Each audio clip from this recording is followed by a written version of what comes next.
Do you feel distanced from God since the death of your child? Do you wish that there was someone you could talk to who understood the pain of this unique kind of loss? The Present in the Pain community is an online group of Catholic women who have experienced pregnancy and child loss. Come and find the support and understanding that you need to heal. Visit EileenTully.com and click on Community.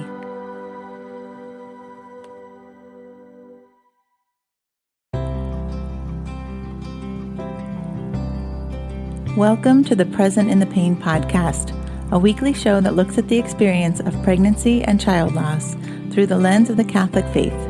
I'm your host, Eileen Tully. I'm Eileen Tully, and this is the Present in the Pain podcast. And before we start this episode, I would love to just thank you for your patience, because I was supposed to record part 2 of our series on Our Lady of Sorrows last week, but my voice was not cooperating with me, so I had to hold off another week. So I'm glad to be back with you today and talking about the second sword of sorrow in our series of Our Lady of Sorrows. But first, let's just recap the last episode. I shared a little bit about my own relationship with Mary and coming to know her in my own personal life, but also under the title of Our Lady of Sorrows. And I mentioned that what I felt from her was an invitation to put myself in her place for each of these sorrows. And when I was able to do that, I was able to recognize or identify with what she was feeling and to relate it to an experience of my own losing my own child or my own children. There was some element of it that I was able to identify with and say, oh, I remember feeling something like this with my own loss. So with the first sort of sorrow, what I related to most in her with the prophecy of Simeon was receiving the initial diagnosis for our twins, that we went in for our 20-week ultrasound, and we were hoping to find out if they were boys or girls. And instead, what we found out was that they were very sick and they were dying, that I would need to undergo surgery and try to save them. And, this just felt like the rug was pulled out from under me. It was not what I was expecting. And I imagined that when Our Lady went in for the presentation in the temple and Simeon told her what to expect, or told her what was to come with Jesus, and that a sword would pierce her heart, likewise, that sort of pulled the rug out from under her idea of what to expect from this divine son that she was presenting. If you had a miscarriage, maybe it was cramping or bleeding that was your first indicator that things were not what you thought they would be. But whatever the event is, even if you're not a grieving parent, all of us have those kinds of situations that sort of stop us in our tracks. Whether you get a diagnosis that's scary, or you lose your job suddenly, or you get a phone call that someone you love died, any of those things can be relatable to that first sort of sorrow. And so that was the idea for, as we go through the series, if we can just put ourselves in the place of Mary and Joseph, because they were human and they did come at these things, or these things actually came at them, and they responded in a human way, although with such trust and virtue that they are the perfect example for us to follow in our own situations. Our priest once talked about, it was the Feast of the Holy Family, and he talked about what beautiful examples they are to us, and that sometimes it seems that it's even unattainable, that we could never be as virtuous or holy as them. And so, sort of why bother having this example that we'll never reach? But he wisely likened it to the handwriting samples on the wall of an elementary school classroom, whether it was printing or cursive. These perfect letters on the wall were the ideals. They were what we were striving for. We wanted to make our letters in just those shapes. And while we might never get it to look just as perfect as it does on those handwriting samples, it was still our goal. It was still what we were aiming for. And so he encouraged us to look at the Holy Family in that same way and to have them be the example that we're striving for, so that when we encounter our own struggles, for like in this series, we're going to be talking about the sorrows, but when we encounter our own suffering, they're just such a perfect example to us of how to suffer well. So this week, we're going to talk about the second sort of sorrow, which was the flight to Egypt. And this is talked about in Matthew chapter 2. It says, now after they had left, and they were the Magi, so you can imagine Jesus was born, the shepherds, the angels, the Magi, all of this happened. And it says, after they had left, an angel of the Lord appeared to Joseph in a dream and said, get up, take the child and his mother, and flee to Egypt, and remain there until I tell you, for Herod is about to search for the child to destroy him. Again, we can take a second and put ourselves in the place of Mary, who had to hear this from Joseph, right? It's not like God spoke directly to Mary and told her this, or the angel spoke directly to Mary, but so soon after the presentation and Simeon's prophecy did this come to fruition, and Mary and Joseph had to gather up their child so quickly and flee in order to protect him and keep him safe. And they realized just how much their child was hated and despised, and that it was not going to be just a normal upbringing of a child. So they wanted to do anything they could to protect him, or they would do anything it took. So without hesitation, Joseph trusted the angel, and Mary trusted Joseph, and they packed up and they took their child on this long, difficult road to Egypt. So if we put ourselves in Mary's place on hearing this, how does it relate to your own situation? For me, I just thought about the countless doctor's appointments. I had to have the in utero surgery to try to save our babies. I was on 8 weeks of bed rest. It was so difficult. I was so out of my comfort zone and out of my element, just scrambling after a couple of healthy pregnancies that just went normally.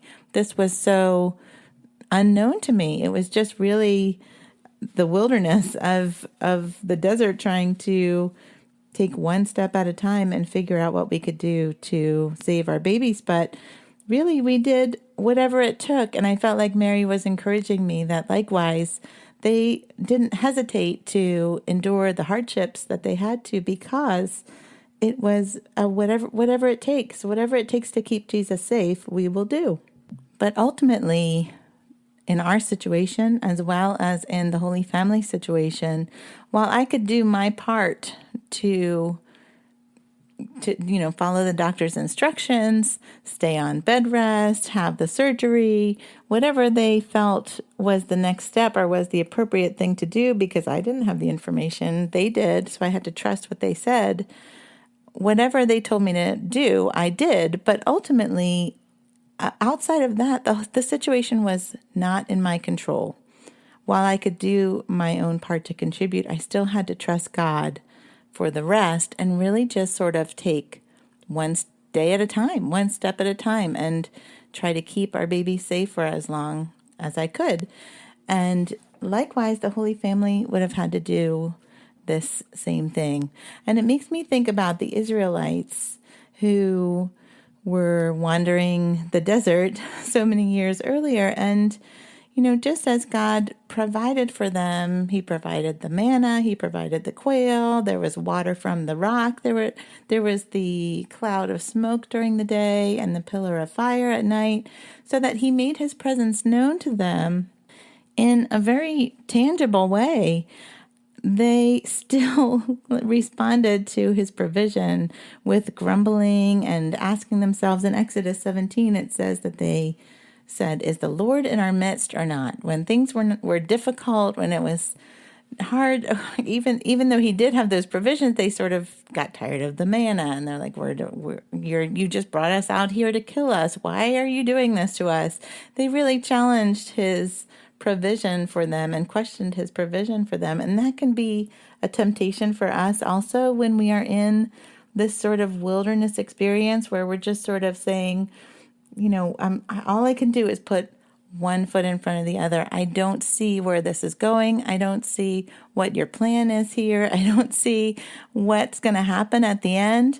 And he really just asks us to put that one foot in front of the other and trust in him that he will provide for us along the way. But it can be tempting to ask, is the Lord here or not? What is going on? Are you with me? Are you not with me? Have you abandoned me? But as the Holy Family so beautifully demonstrated, it was really all about just trusting him. Egypt would be a strange place for them to flee to. It would be completely foreign. It would be this long journey through the desert, and they didn't have support of family or friends when they were there. So it was really all about trusting in God, and these kind of experiences offer us an opportunity to do just that. Now, there's a little book called Befriending Joseph by Deacon Greg Condra that I bought for my husband, but I read it also. And it is about the 7 sorrows of St. Joseph, which is something that I only learned about in the last year or two.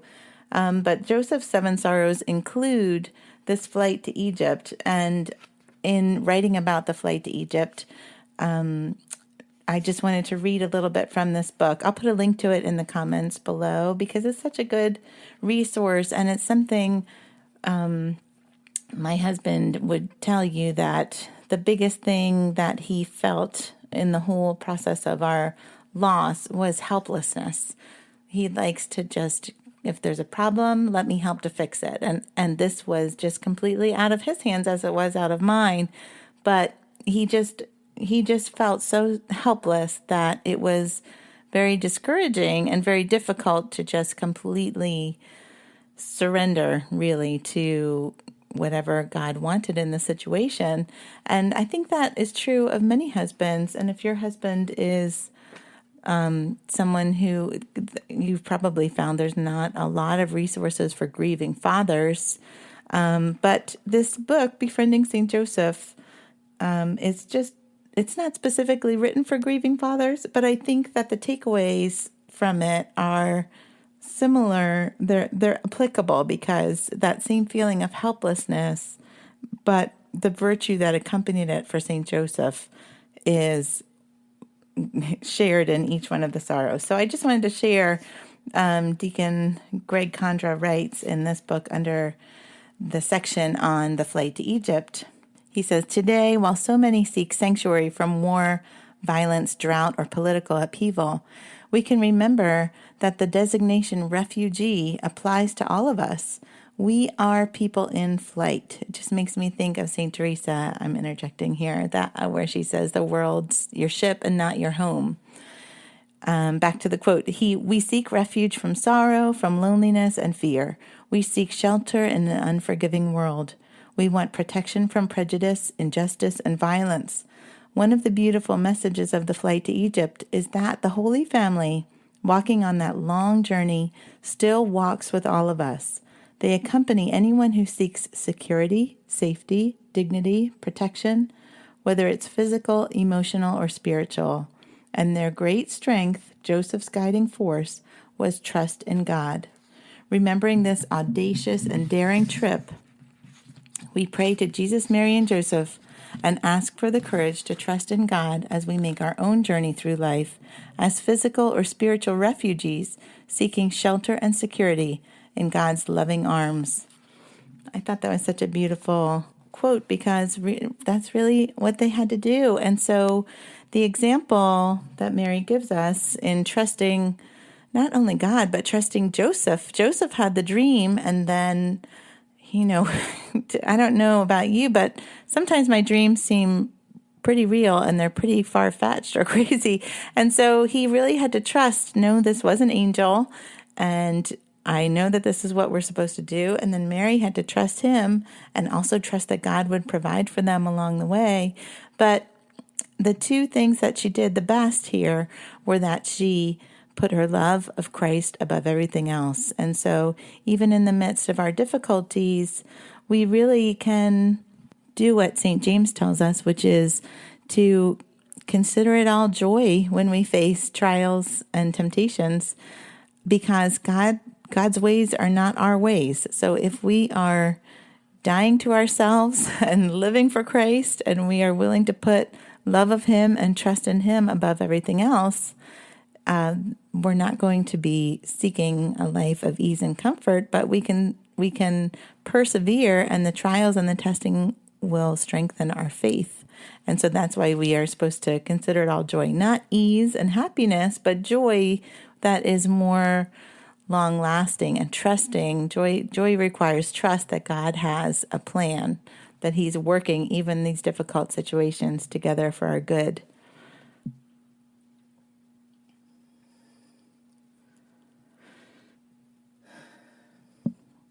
And secondly, Mary embraced the suffering that it would be to travel to Egypt, to live in Egypt, to travel back to Galilee. So she didn't hesitate to gather up her things and follow Joseph. And in the flight to Egypt, you often see Mary on the back of a donkey holding baby Jesus, and they're just in the middle of a desert. But Jesus said, whoever wishes to come after me must deny himself, take up his cross, and follow me. Whoever wishes to save his life will lose it, and whoever loses his life for my sake will find it. And so we all, just like she was 100% willing to suffer for the sake of the son she was protecting. So we all should be willing to suffer for Christ's sake, trusting that God's will for us is perfect. So that's all I wanted to say about the second sort of sorrow. And I would love to get your thoughts. I would love to know if you have experienced something like this, if it's relatable to you, if you're able to put yourself in Mary's place, if your husband maybe felt helpless like St. Joseph and just needed to trust. So I'd love it if you could join me on the Present in the Pain community in the podcast discussion area and share your thoughts with me. What are your reflections about this sort of sorrow? How does it affect you? And how does it relate to your own experience of suffering? You can find a link to the Present in the Pain community, which is an online community that's out of social media. That's a private group that's just for grieving mothers. And you can find a link to it in the comments below.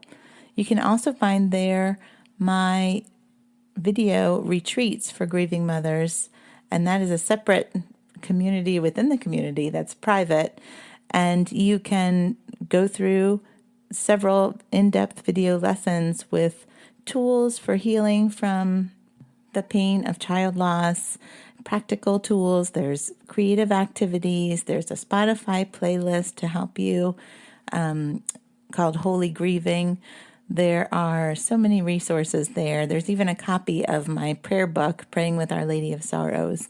So I'll put a link to the community in the comments below. I'll also share a link to Befriending Joseph, this beautiful book that I read from today that you might want to read, but you also might want to share with your husband and see if he can relate to St. Joseph's feeling of helplessness, but his example of virtue also in each of his 7 sorrows. So next week we'll talk about the third sort of sorrow, which truthfully is one of my favorites. It is losing Jesus for 3 days in Jerusalem, and I can't wait to tell you why it's one of my favorites next week. But I hope you'll join me then to discuss that one. But until then, I'm Eileen Tully, and I'm so thankful that you're here.